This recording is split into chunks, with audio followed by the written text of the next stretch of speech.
The mission today is to sharpen your swords and get you ready for battle.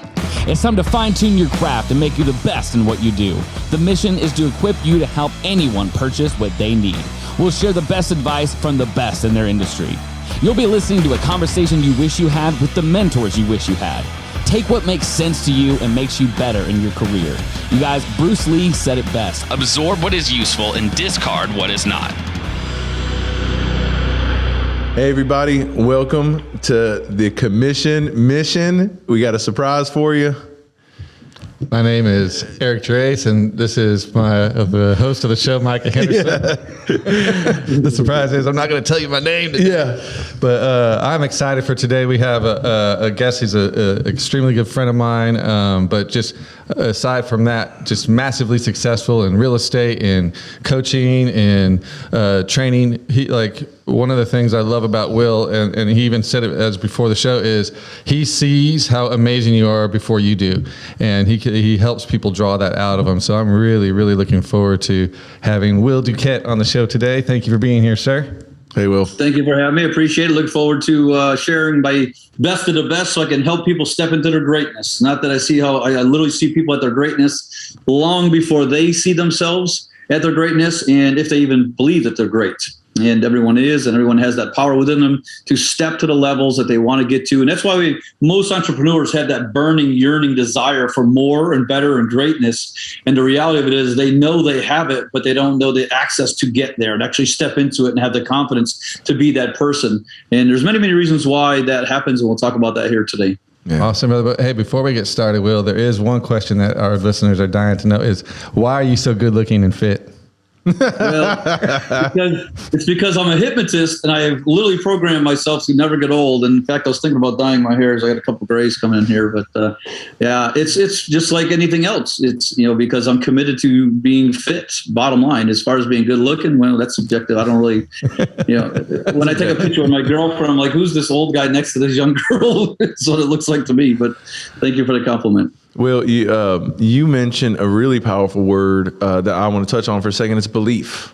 And a lot stems from belief. And I mean, for the positive and the negative, but we're here to talk about the positive of it. And how do you change something so fundamental to the foundation of who they are as a personality as to change their belief? Yeah. So let me back up and start. I'm a hypnotist, so I actually do one-on-one hypnotherapy sessions. I do stage hypnosis shows. And so beliefs come from, and now belief is nothing more than a non-acceptance of someone else's suggestion and or idea based on events that happen. So every single human being on the planet has three defining moments, three beliefs that were created. They're typically created from 0 to 10 years old, obviously not 0. I had one very, very young. I remember that when I was in a crib, actually. So I'll share mine. And so we have three beliefs, and then they run us to this day, and it's on your subconscious computer. Like our brain is like a subconscious mind's like a computer. And so if we type into a computer a certain command, the computer doesn't argue with us back and say, well, I don't know if you really should do it that way. Maybe you should do it this other way. It just does the command. And so once you have certain beliefs on your subconscious core programming, you see it in life, you experience it in life. And so some people may just have the program that, I'm not lovable. Most people have a worthiness conversation. When I met Donald Trump long before he was president back in the apprentice times, I met him and I remember hearing him speak and saying, this guy has a worthiness conversation. He doesn't think he's good enough. And I couldn't believe it. I was like, man, maybe I'm off here. I don't get it. Then I heard him speak. He actually got on stage and actually admitted, that he actually loves his words, not mine. And this is true Donald Trump form. He says, I like to, play golf with losers so I feel better about myself. But he got very authentic and real with it. That's just a program from his childhood, which makes sense if you look at his dad. He was super successful. And now he's got to step into those shoes. He doesn't feel good enough, yada, yada, yada. When I was younger, the first program that I remember having is that this place is not safe. And I remember that from a crib, like hanging onto the bars of my crib. And I was talking to a therapist once about this, and she couldn't believe it. She's like, you can remember this? I remember it like it was yesterday. And what had happened is somebody was a loud noise, people yelling and screaming in the other room. Have no idea what it was. Don't know if it was my mother, my father, both, whatever. My dad wasn't around when I was growing up much. I knew there was arguments and fights, but I don't ever remember him ever living with us. And so I just remember this place is not safe. So I didn't feel safe in this world right from the get-go. That was my first. Then what happens is things happen to us to not feel safe. So now my belief is, see, things aren't safe. And so what I want you all to recognize and see is that the beliefs are then impacted by, we look for it. What you look for, you'll find. This place ain't safe. Okay, well, see now, I almost got ran over by a car. See, kind of reaffirms it. Right. And so we just keep finding them everywhere we go. So we all have 3 defining moments from 0 to 10, 3 that are core beliefs. And mine was, this place is not safe and people will hurt me. And so what happened is I put up this big wall. That's why I get muscles, because I'm going to fight people. And the old program that used to run me was that, you're not going to get me. I'm going to protect myself, or I'll get you first, or all that type of stuff. And it's what ran me for half of my life, a good chunk of half my life. It wasn't until I understood this that I got to do hypnotherapy sessions and actually reprogram my subconscious computer. Just like a computer, you can reprogram it, but we can reprogram our subconscious minds as well. And get rid of those limiting beliefs and replace them with something more empowering. And just like you look for kind of like a confirmation bias, if you have positive beliefs, you look for those out in the world too that remind you, yeah, I am worthy, or whatever that positive Well, it's kind of like there's a metaphor that they use about a lady is at like a fair, right? And she sees a dog walk into this room, and the dog comes out and is like wagging his tail, all happy, and runs out. And then she sees this other dog walk in and comes out just freaking out, pissed, and running out of the room. And she's like, what is going on? And when she walked in there, it was a house of mirrors, right? So the happy dog went in there and saw 1,000 happy dogs looking back at him. Was like, oh, it's amazing. And the angry, upset dog went in there and saw all those angry dogs looking back. And I think that's what happens with people. Is you said something, and I want to go back to this because I think this is where people mostly miss their point. Is we first have the belief about ourselves. And then we look for that evidence to support that belief out in the real world. And then we find that evidence, and then it reinforces that belief that we had. But it's not those things out there that are happening that's creating this belief about ourselves. It started with our thought process first. And I think that's where a lot of people, the blame, it's all that stuff out there, when it's actually. And I've seen it, people really hold on to this stuff, and it perplexes me that, why would you want to hold on to this negativity? But it becomes, once you're an adult, such an important part of their identity that, they have to come to terms that, you've been, living in this negativity and it doesn't have to be this way for so long, and you can fix it. But how do you get people to realize that to want to be fixed?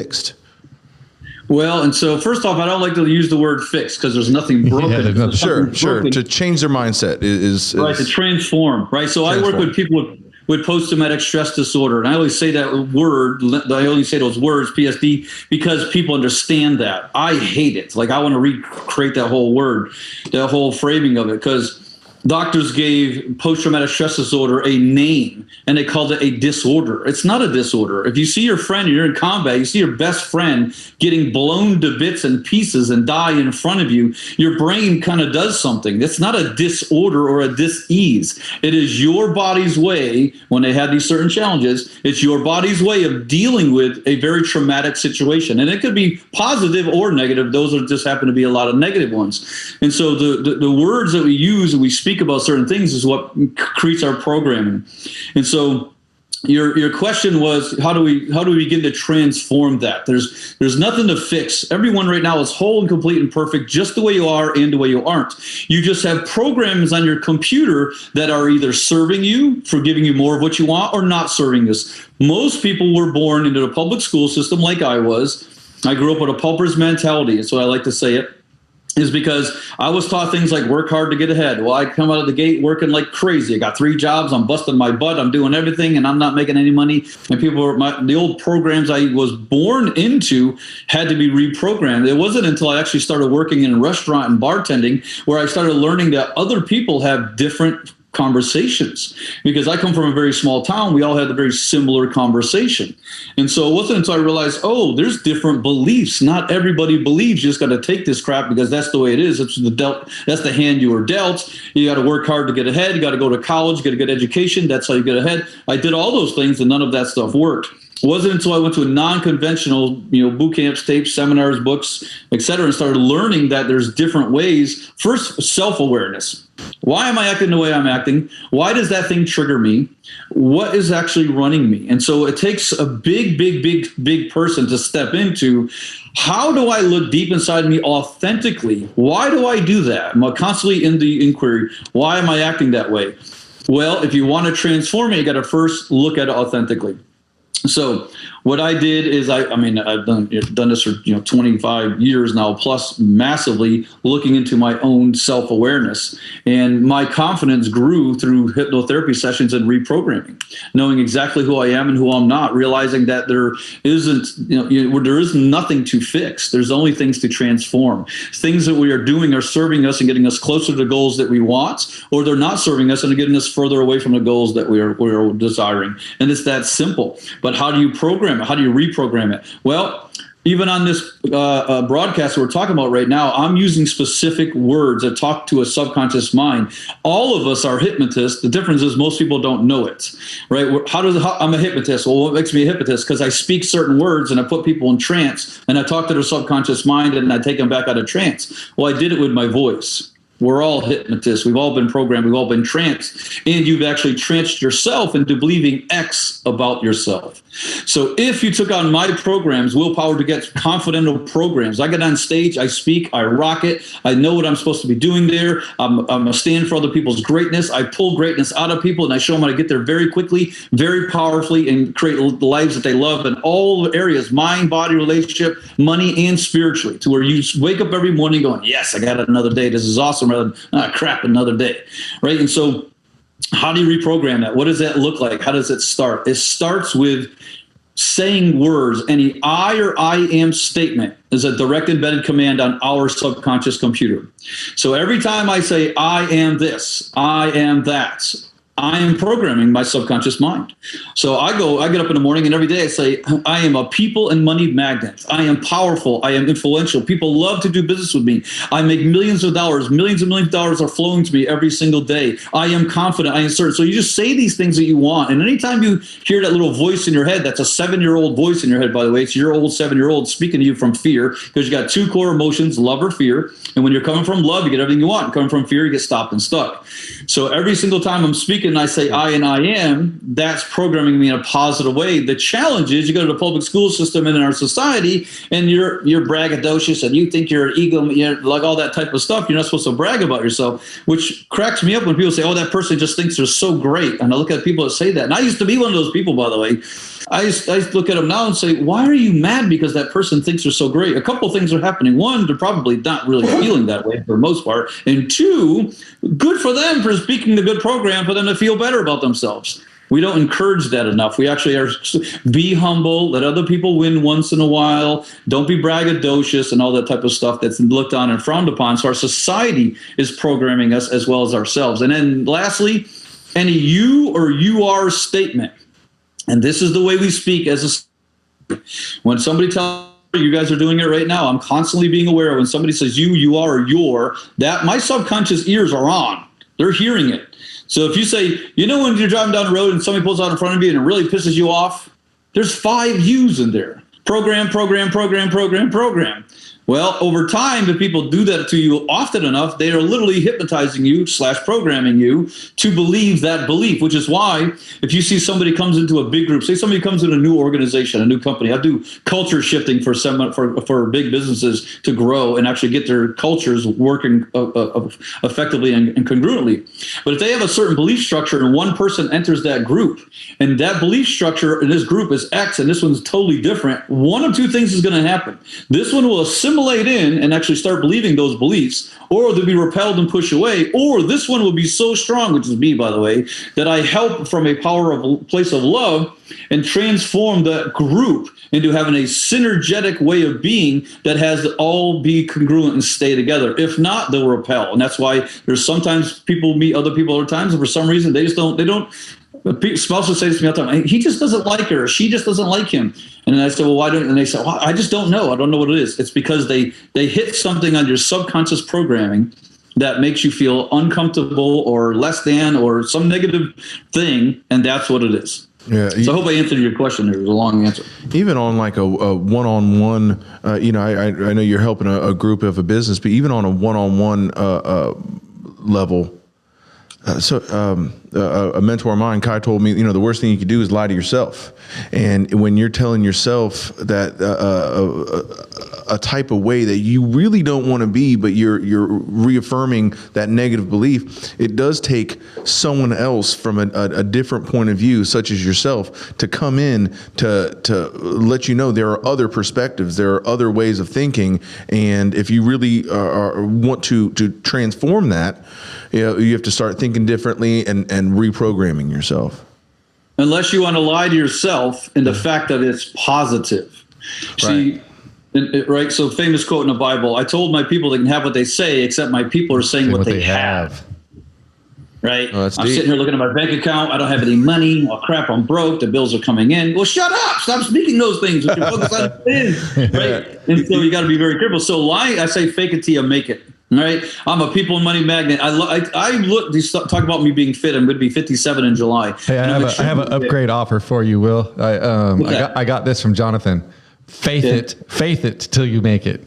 Faith it. Yeah, I've heard that before too as well. I like that. Right. Yeah. Fake it till you make it. But see, to me, that program, I don't want you to be faking it, right? I don't want you to. I want you to lie. I want you to say, I am freaking amazing. Yeah. I am powerful. I'm influential. People love to give me money. I love to sell. I love to work out. I love to lie. So you're a big fan of affirmations, or that you might even be taking that to a next level above affirmations of, telling yourself in the morning and reminding yourself that when you do intentionally speak these words of I am, something positive, that your subconscious mind doesn't know, but your conscious mind knows. And so you're programming yourself every morning to be a magnet for the things that you consciously want. Highland Finance, helping you prepare for life. IRS takes your money, stock market risks your money, and inflation reduces the buying power. At Highland Finance, we believe you should feel confident in your future. Our proven track record helps our clients prepare for life. Call 850-359-5989. Morning, afternoon, during the day, any single time some negatives. Whenever we get high emotions equal low intelligence. When we hit a high emotional state, that's why you see a bunch of drunk people. It don't have to be negative. It could be positive.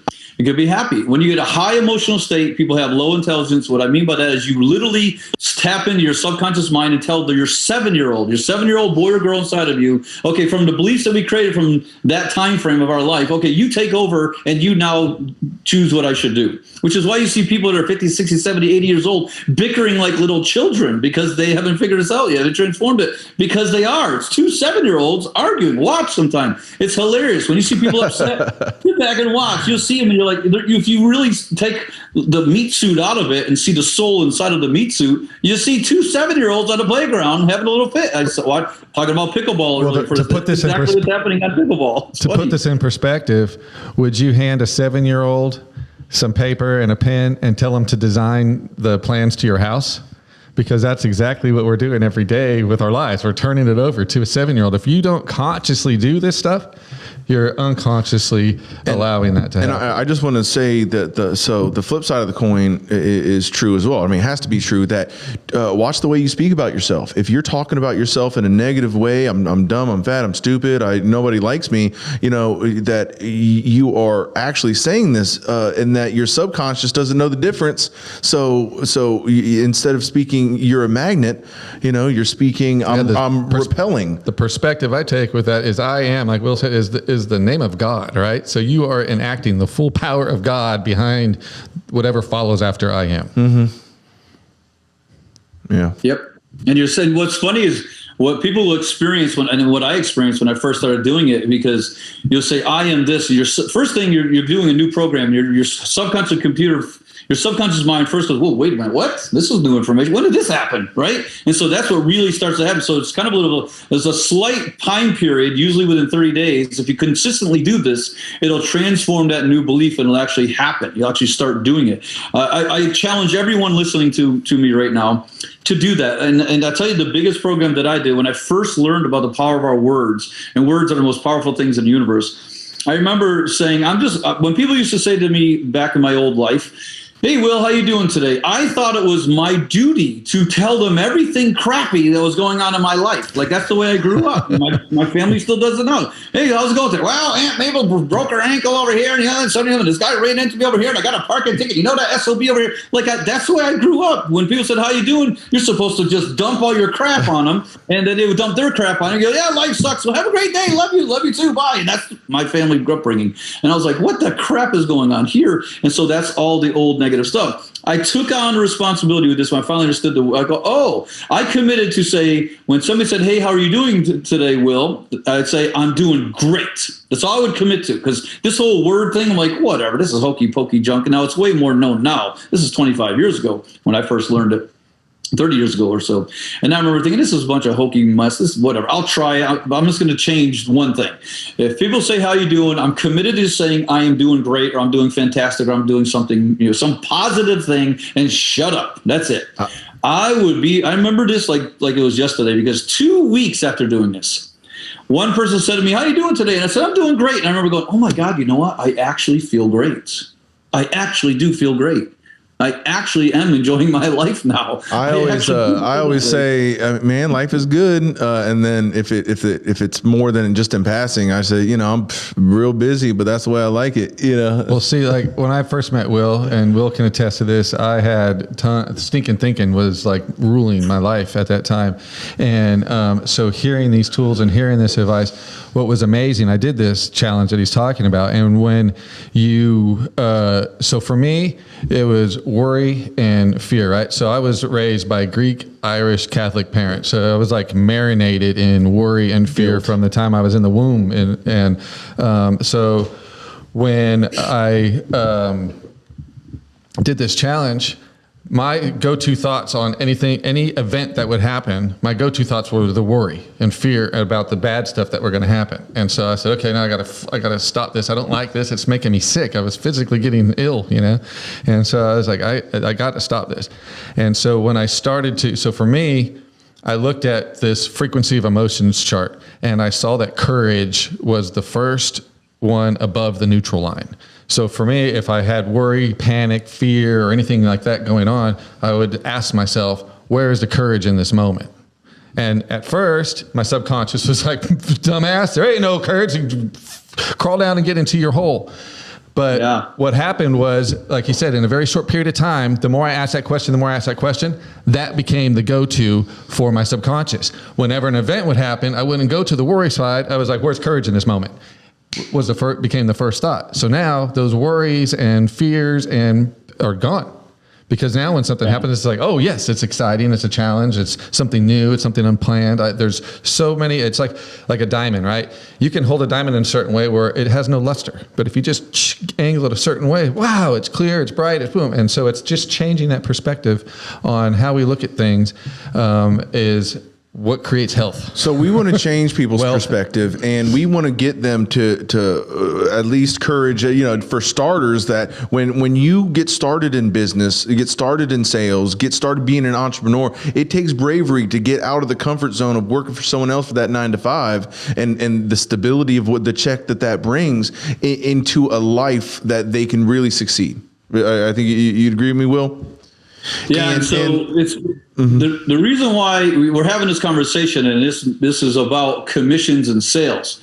And the reason why I love this is most people, I would guess probably 95% of most people grow up not liking sales, not liking to be sold to, and very uncomfortable with sales. And I noticed, because I've trained literally hundreds of people over the globe about this exact topic. Sales is like a 4-letter word. To sell somebody something is something so negative. People tell me all the time, they're like, oh, we're going to do this event, but there's no sales. And I'm like, well, why not? Because people don't like it. They feel uncomfortable. They feel like people don't like sales. When somebody gets sold something, the number one reason why most people don't like being sold is because they get to look at their bank account and realize, I really do want to buy that, but I can't afford it. Or they just not had the inner security. I love to be sold. Are you kidding me? Here, I'm going to show you something. This is so amazing. Everyone listen to this. Entrepreneurs, you want to be a millionaire. Who wants to be a millionaire on stage? Raise your hand. Oh, yeah, we want to be a millionaire. Great. How many of you love to be sold? Where'd the hands go?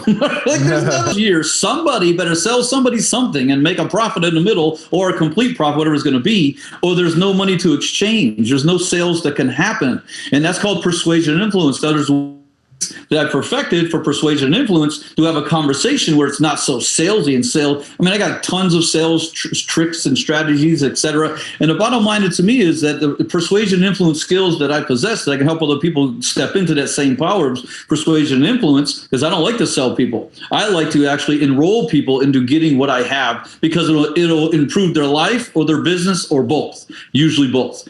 And so that, to me, let me first say, anybody selling anything, you should 100% believe in what it is you're selling, or stop selling it immediately, period. Bottom line. And when you go to sell, you don't have to apologize to people for selling. Most people have such a hang-up around sales because of, if you're a salesman, you're a used car salesman, you're some kind of a scumbag. When I met Les Brown on stage, he saw me sell very well. He come over, he wanted me to mentor him. Why? Because he saw a guy who was relatively unknown compared to him make probably 10 times the amount of money he made at the same event. And he said, what is that about? Les Brown asked me to mentor him, so I talked to him for many, many years. He now has products that he sells. That's the first thing I told Les Brown is, your customers love you. Oh yeah, Les Brown, we love you. You inspired me. I feel so great. But he didn't sell them anything, and so they couldn't continue that conversation. Whatever you're selling should advance that person's life or business, and if it doesn't, don't sell it.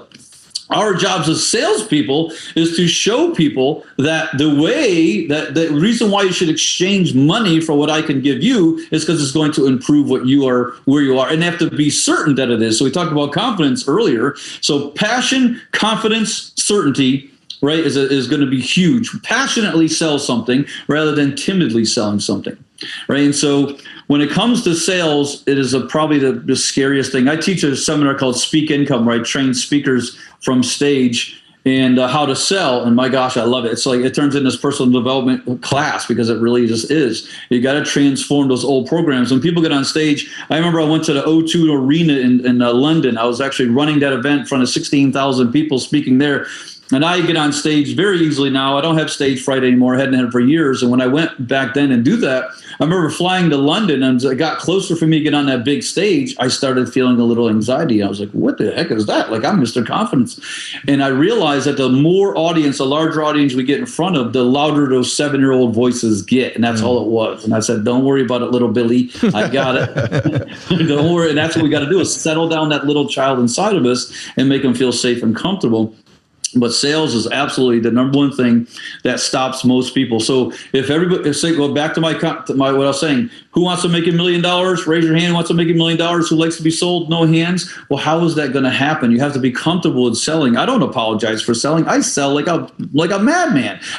When I get on stage, the first thing I say is, who wants to make more money? Who wants to lose weight? Who wants better relationships? Who wants to, right? And they all say yes. I say, who wants me to sell something? And they're like, what? No. And I say, well, I'm not going to try to sell you anything. I am going to sell you. I'm going to sell you on living the life you were meant to live. I'm going to sell you on stepping into your greatness. I'm going to sell you on having everything you've ever wanted and feeling loved and happy every single day. How many would want me to sell you that? And they're all like, well, yeah, we would. How many of you would love to be sold the first McDonald's franchise? Heck yeah, right? How many people, right? When we know the outcome, it's fine. But sales has got a very, very bad attachment to it because of old programs. And if you reprogram that, sales become very simple and easy. Bottom line is either one or you don't. Yeah. You got a follow-up system. Follow-up, 70% of any business is follow-up.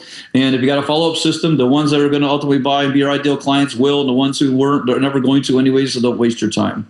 The bottom line is make the offer, make it compelling, give them an irresistible offer, and know that it will transform their lives powerfully. And that's why I sell so damn well from stage, because I know when they come to my event or do one-on-one mentoring with me or coaching with me, I will transform their lives in ways that they don't even know possible yet. I think that is an amazing way to wrap this up. Like that whole last couple minutes, I think sums it all up. Thank you so much, Will, for being here. I just love it. We're going to have you back. Yeah, because I have like 8 more questions or topics or subjects, but the time flies when you're having fun.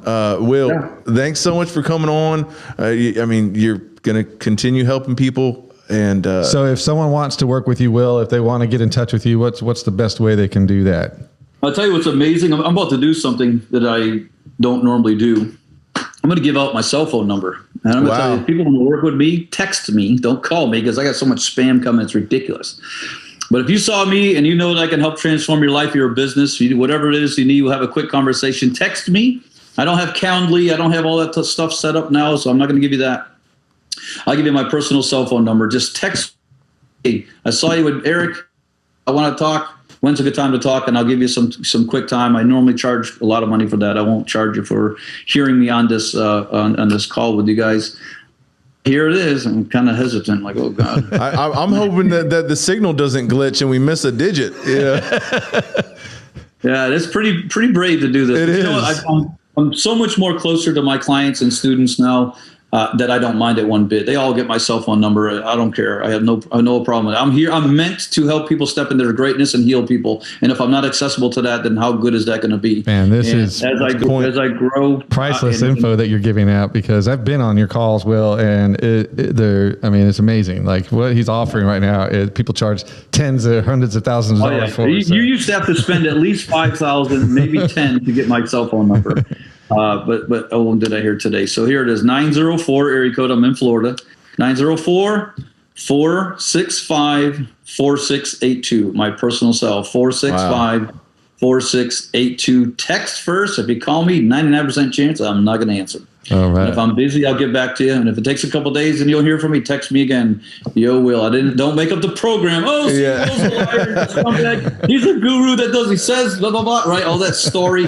I'm your 7-year-old now. Text me again. Yo, bonehead. I text you. Forgot to get back to me. Oh, I'll say I'm sorry. And I promise you I'll get back to you. I will say, as far as this conversation, you definitely did not disappoint, Will. That was great information. And I mean, I know that I'm going to try my best to apply it in my life and better at just speaking for myself. So thanks a lot for coming on. Happy to come back on. Appreciate it, man. Thank you, Will.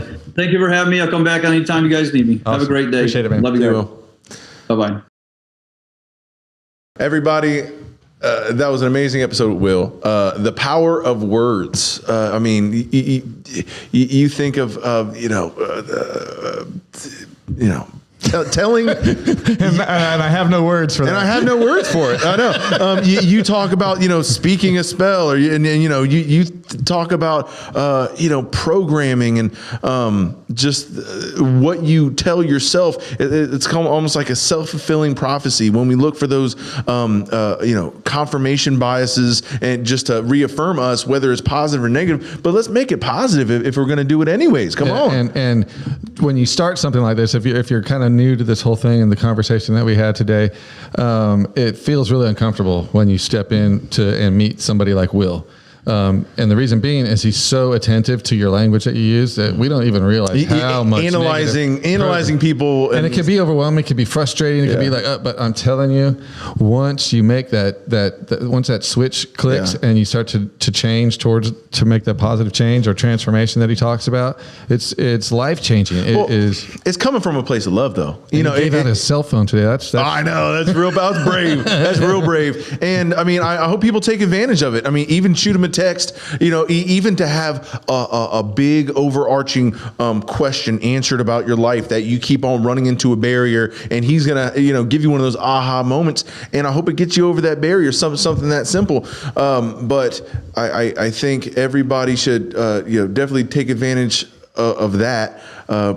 Find out how to hear more from him. That one of the things I love about him, and it's obvious when he speaks, is he just exudes confidence. Yeah. Like when Will speaks, there's no doubt in his mind about what he's saying. Yeah. And that is like a level that I strive to reach, because when he commands whatever room he's in with very little effort. I was invited, he and I were invited to go to this restaurant association in Chicago to go sell this new machine that was coming out.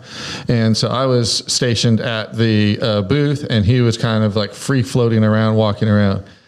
The guy was there for like an hour and a half, came back with like $50 million in orders from Disney, from this. Yeah. Like he knew the decision makers. He went and talked to them, and the way he spoke to them, they were and just like his affirmation, he's a magnet, and everybody getting started in sales, getting started in your business. We don't talk about affirmations enough. I remember Chatterlight mentioned affirmations, but just go back and tell yourselves something similar to what Will just mentioned, what he tells himself morning morning, noon, and night, and watch how that changes your life. So everybody, once again, I hope you got a lot of value out of watching the Commission Mission, and you're going to get a lot next time.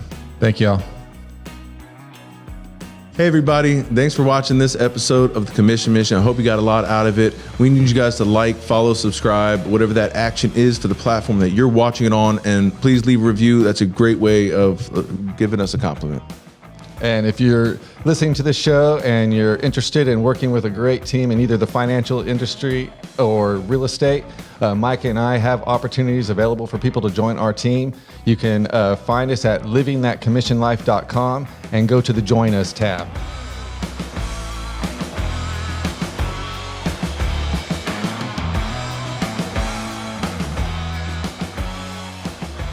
Highland Finance, helping you prepare for life. The profit your business brings in should go to you, not accidents, injuries, and hurricanes.